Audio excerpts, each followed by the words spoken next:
Week 7, video number 7. The topic is linguistic bias and stereotype formation in news reporting. How words reinforce social inequality. Hello friends, welcome back. Today we explore a subtle but extremely powerful force in media linguistics, that is linguistic bias. Bias is rarely loud, it rarely announces itself, it hides in tone, word choice, sentence structure, and narrative emphasis. And over the time, these small linguistic decisions shape public perception, strengthen stereotypes, and influence how society evaluates crime, culture, and communities. Bias is not always intentional, but its impact is always real. Linguistic bias occurs when language reflects and reinforces unequal power, structures, stereotypes, or discriminatory assumptions. It can appear through labels, tone, framing, selection of details, implicit viewpoints, and emotional vocabulary. Bias can be positive or negative, but either way it shapes perception rather than simply informing it. When the media repeatedly describes a community, region, religion, gender, or class in particular way, the audience begins to believe it is true, even without evidence. This is the availability heuristics at work. If media always describes certain youths as aggressive or certain communities as violent or certain localities as unsafe, these descriptors become mentally associated with the group, not the event. Language becomes the gateway to prejudice. Now we have to consider these patterns. For example, a wealthy accused person is described as a businessman, not a criminal. A poor accused person becomes a thief, a pickpocket, or a laborer. Upper class minors are students, lower class minors are juveniles.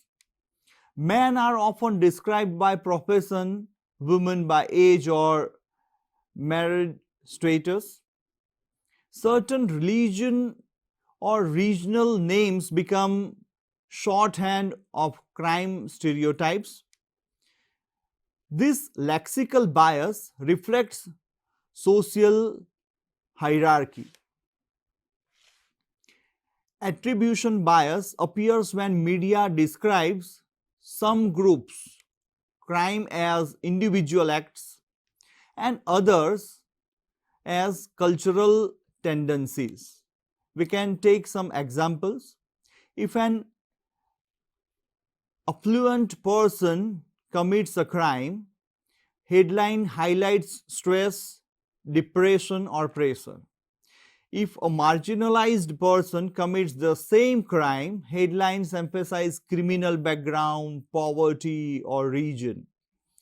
This implicit disparity shapes justice and empathy unevenly.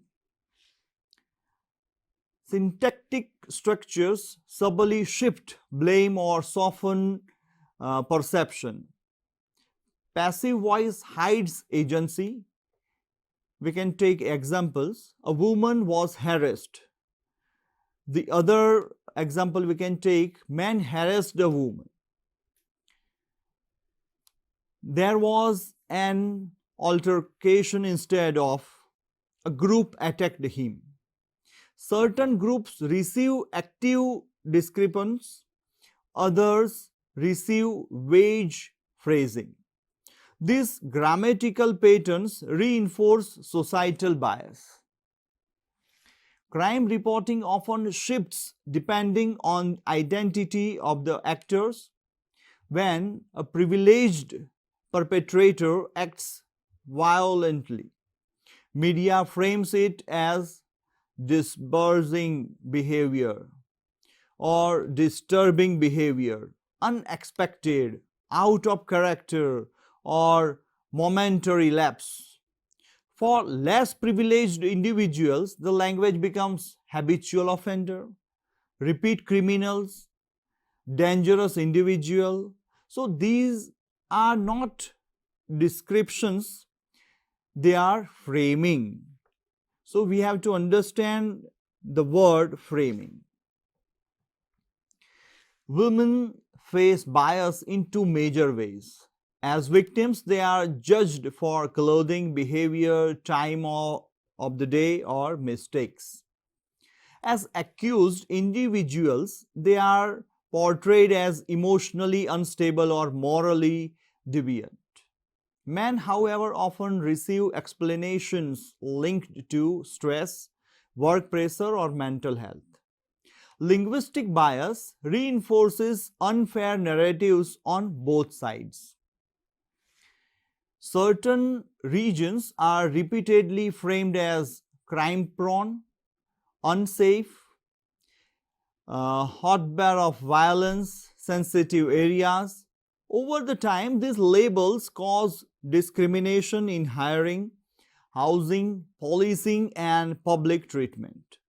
A crime is not a regional identity, but language often converts the two into one.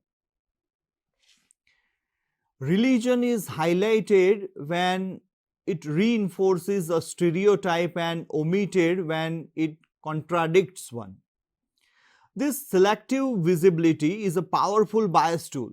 Similarly, caste is used when it aligns with the narrative but ignored when inconvenient. This omission and insertions are linguistic manipulation with social impact. A burglary case received national attention because the accused belonged to a historically marginalized community.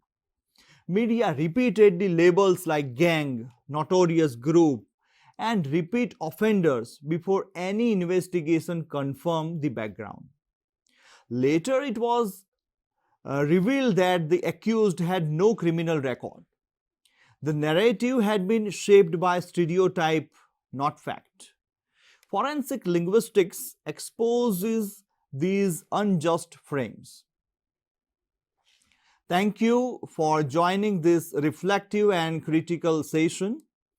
Bias is not always loud, sometimes it whispers. Sometimes it hides in shapes, spaces between words. What is our role as future forensic linguistics and media analysts is to hear these whispers clearly.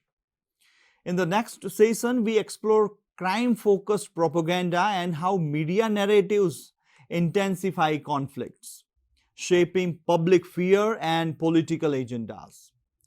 We'll see you in video number 8. Thank you. Thank you very much.